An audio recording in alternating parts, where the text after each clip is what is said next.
جیسا کہ ہم سب کو پتہ ہے کہ بیماریوں کے لیے دوا کی ضرورت قدیم زمانے میں بقا کا ایک بنیادی حصہ تھی اور آج بھی ہے، تو آج ہم ان مسلم طبیبوں کے بارے میں بات کریں گے جنہوں نے طب میں مہارت حاصل کر کے اسلامی تاریخ میں اپنا لوہا منوایا۔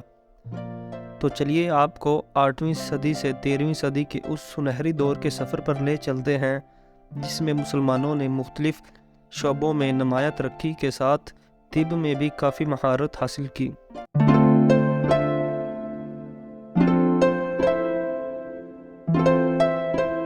السلام علیکم، ہمارے چینل میں خوش آمدید، جہاں ہم آج طب اور صحت کی دیکھ بھال کے طریقوں کی دلچسپ تاریخ کو دریافت کریں گے۔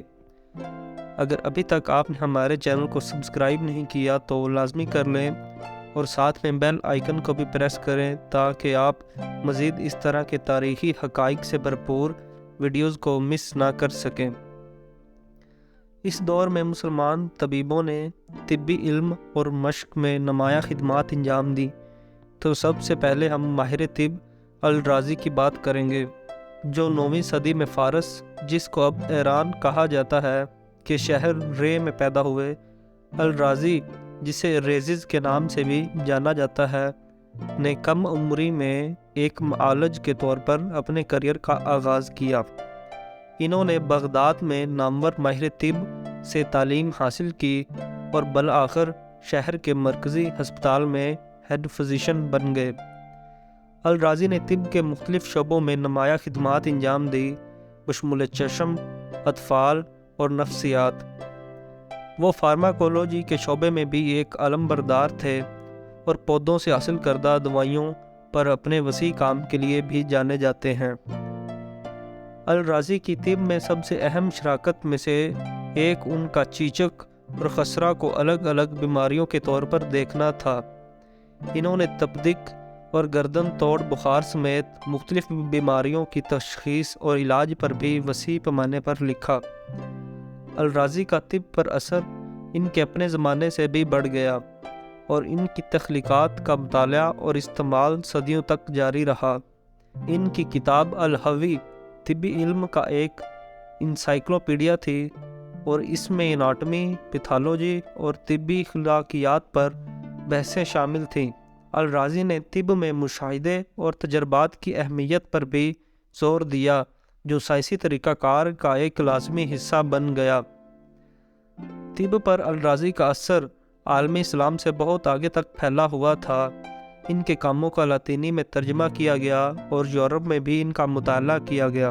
مشہور طبیب اور فلسفی تھامس ایکونوس نے الرازی کے کاموں کو اپنی تحریروں میں سراہا ہے۔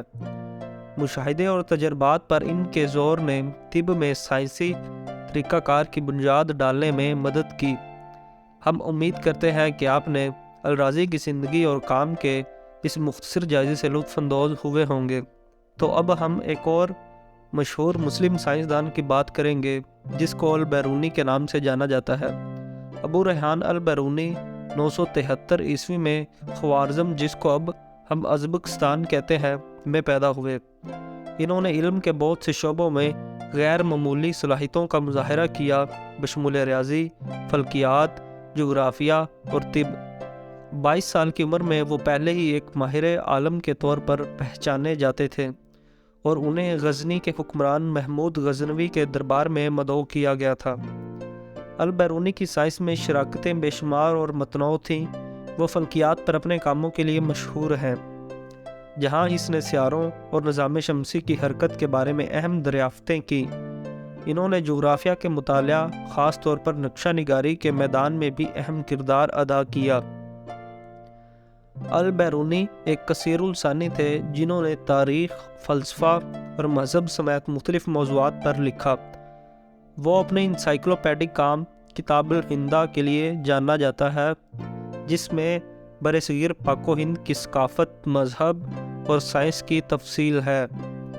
البیرونی ایک ماہر لسانیات بھی تھے اور انہوں نے سنسکرت سے عربی میں کئی کاموں کا ترجمہ کیا، جس نے ہندوستانی سائنسی علم کو اسلامی دنیا میں لانے میں مدد کی۔ البیرونی کا سائنس اور علمی اثر و رسوخ عالمی اسلام سے بہت آگے تک پھیلا ہوا تھا۔ ان کے کاموں کا فارسی، ترکی اور یورپی زبانوں میں ترجمہ کیا گیا اور ان کے خیالات نے صدیوں تک سائنسدانوں اور اسکالرز کو متاثر کیا۔ البیرونی کے تجرباتی مشاہدے اور تجربات پر زور نے سائنسی طریقہ کار کی بنیاد ڈالنے میں مدد کی، جو جدید سائنس کا سنگ بنیاد بن گیا۔ البیرونی ایک قابل ذکر اسکالر اور پولی میتھ تھے۔ مشاہدے اور تجربات پر ان کے زور نے سائنسی طریقہ کار کو قائم کرنے میں مدد کی اور ان کی انسائکلوپیڈک کام آج بھی زیر مطالعہ اور قابل تعریف ہیں۔ اب ہم ایک اور ماہر طب ابن سینا کے بارے میں بات کریں گے، جنہوں نے طب اور فلسفہ میں اپنے جوہر دکھائے۔ ابن سینا 980 عیسوی میں موجودہ ازبکستان کے شہر بخارا میں پیدا ہوئے۔ انہوں نے علم کے بہت سے شعبوں میں غیر معمولی صلاحیتوں کا مظاہرہ کیا، بشمول طب، ریاضی اور فلسفہ۔ 18 سال کی عمر میں وہ پہلے ہی ارسطو اور دوسرے یونانی فلسفیوں کے بہت سے کاموں میں مہارت حاصل کر چکے تھے۔ طب میں ابن سینا کی خدمات بے شمار اور نمایاں تھیں۔ اس نے کئی طبی مقالے لکھے، جن میں سب سے مشہور طب کی کینن ہے۔ اس انسائکلوپیڈک کام میں اناٹمی، فزیالوجی، فارماسولوجی اور سرجری پر بحثیں شامل تھیں۔ تجرباتی مشاہدے اور تجربات پر ابن سینا کے زور نے طب میں سائنسی طریقہ کار کو قائم کرنے میں مدد کی۔ وہ طب میں جانوروں کی جانچ کے استعمال میں پیش تھے اور ثبوت پر مبنی مشق کی اہمیت پر یقین رکھتے تھے۔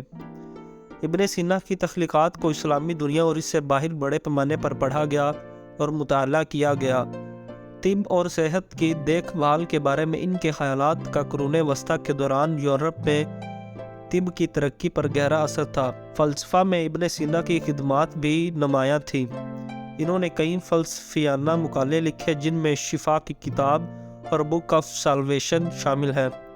ان کاموں میں میٹا فزکس، اخلاقیات اور منطق سمیت یعنی لاجکس بہت سے موضوعات کی کھوج کی گئی۔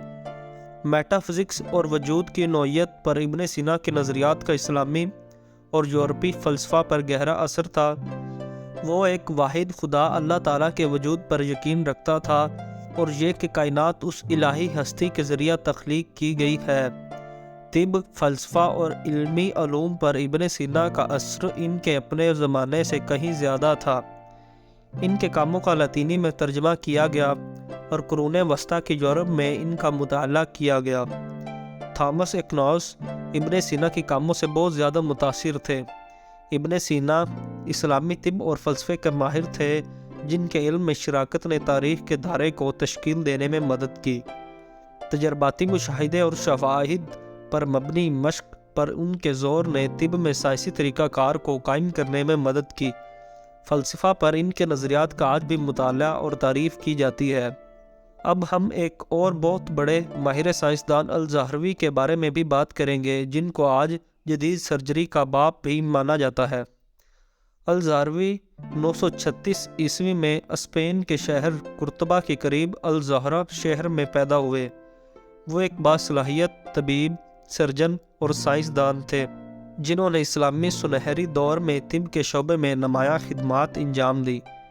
الزہروی کی طب میں سب سے نمایاں شراکت سرجری کے شعبے میں ان کا اہم کام تھا۔ اس نے ایک جامع طبی انسائکلوپیڈیا لکھا، جس کا عنوان التصریف ہے، جس میں سرجری کے طریقہ کار، آلات اور تکنیک کی تفصیلی وضاحت تھی۔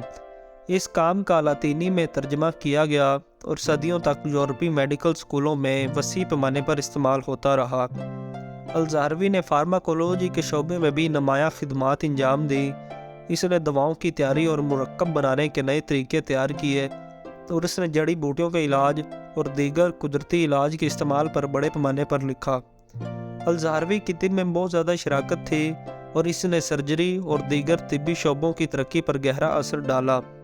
وہ سٹیل سے بنے جراحی آلات استعمال کرنے والے پہلے معالجین میں سے ایک تھے اور انہوں نے سرجری کی بہت سی نئی تکنیکیں تیار کی جو آج بھی استعمال ہوتی ہیں۔ الزہروی کی میراث طبی تعلیم کے میدان تک بھی پھیلی۔ ان کا خیال تھا کہ معالجین کو اناٹمی اور فزیالوجی کی مکمل سمجھ ہونی چاہیے اور انہوں نے میڈیکل اسکولوں میں عملی تربیت کی اہمیت پر زور دیا۔